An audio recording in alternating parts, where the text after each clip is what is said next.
Salve, salve, firmeza total.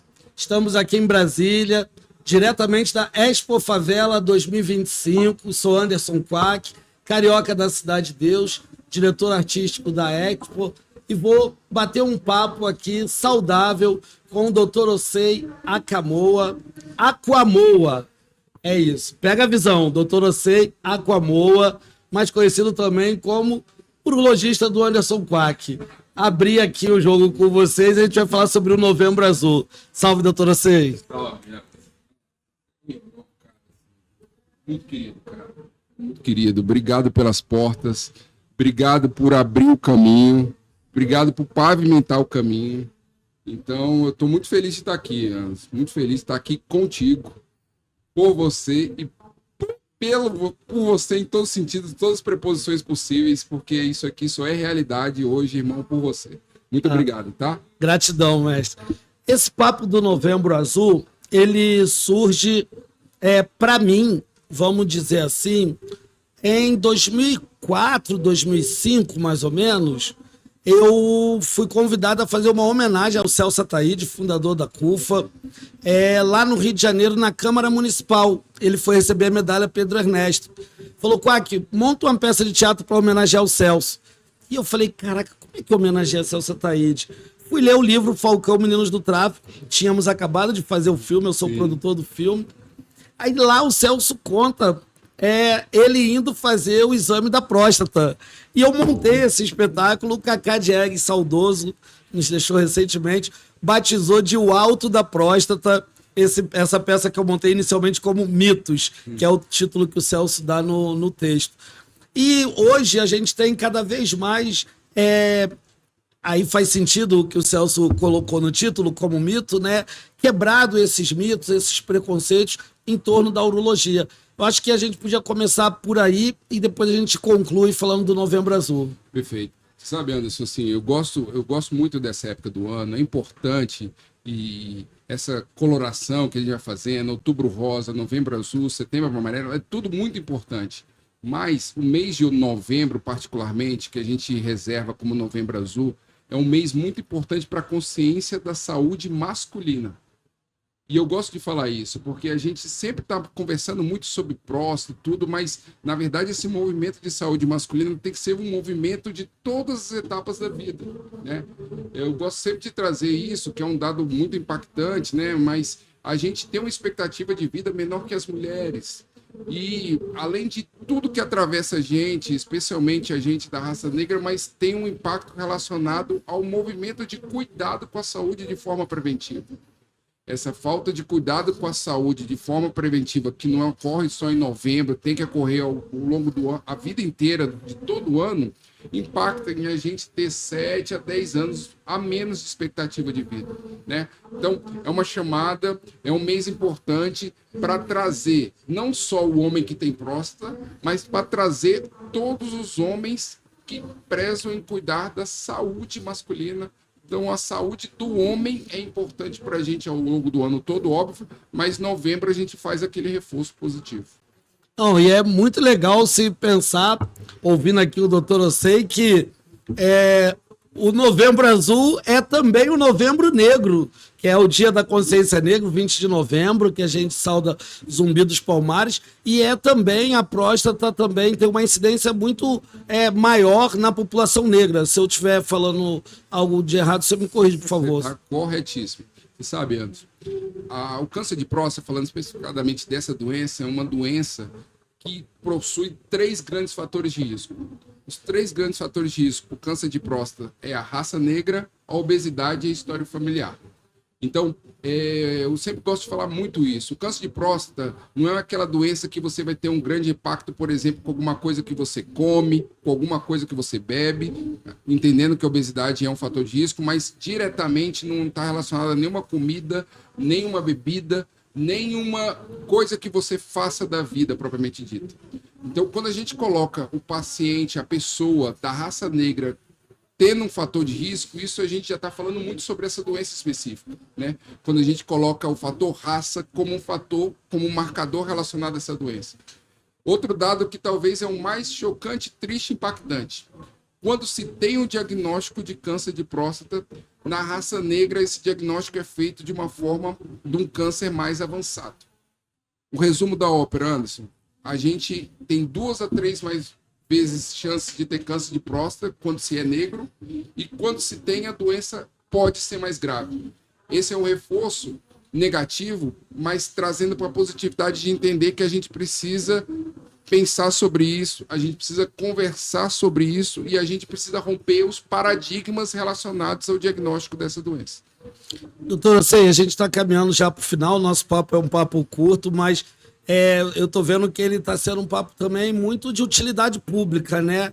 E eu queria falar um pouco que no debate, nem todas as pessoas puderam acompanhar o debate, não foi um debate que a gente teve uma transmissão ao vivo, né? Mas no debate o doutor Ocey falou sobre vários temas ligados à tecnologia, à inteligência artificial, mas falou também de SUS, que é muito importante a gente falar desse nosso bom, né, e útil para a nossa sociedade, o SUS. Queria que você pudesse, então, só falar um pouco, dividir um pouco o que você trouxe na mesa.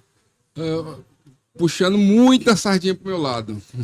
Essas últimas semanas a gente teve uma notícia maravilhosa, tá?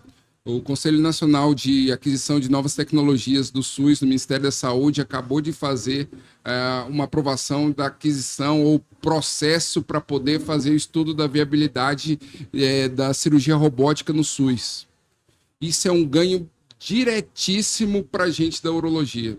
Sabe por quê, Anderson? Porque hoje 80% das cirurgias de câncer de próstata feitas no Brasil são feitas utilizando o console robótico.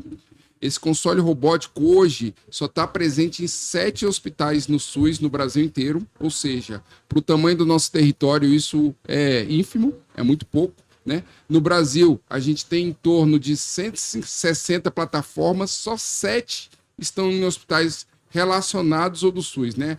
Incluindo as Santas Casas. Então, isso mostra a força e o poder que o SUS tem de salvar vidas brasileiras. De salvar vidas de pessoas, de salvar vidas de homens, salvar vidas de mulheres, crianças, idosos e salvar vidas da população negra. Então, o SUS é um instrumento nacional de combate a vários tipos de violência. É um instrumento de tecnologia, é um instrumento que traz prosperidade e vida longa. Volta àquilo que eu falei lá no começo. Com o SUS, Anderson, a gente vai conseguir atingir aquela expectativa de nós homens vivermos próximos, ou pelo menos caminhar junto com as nossas companheiras até a uma vida de mais idade com saúde, né? Que não adianta a gente chegar com mais idade sem saúde. Então, o SUS é esse instrumento e eu estou muito feliz de o SUS ser vivo, né? A gente sabe das dificuldades, que são muitas, né? Mas o SUS continua sendo aquele modelo universal de equidade ao cuidado com a saúde, né? Então, para a gente terminar aqui, vou pedir para o doutor Ocey, vou citar aqui, parafraseando Lázaro Ramos, Lazinho, que é meu irmão, mas também é meu professor também. A gente está agora comemorando 20 anos do programa Espelho, e a gente já gravou recentemente agora, em julho, e Lazinho trouxe uma pergunta que foi muito legal, ele trouxe para todos os entrevistados, eu vou parafrasear ele aqui, que é falar das nossas celebrações, né?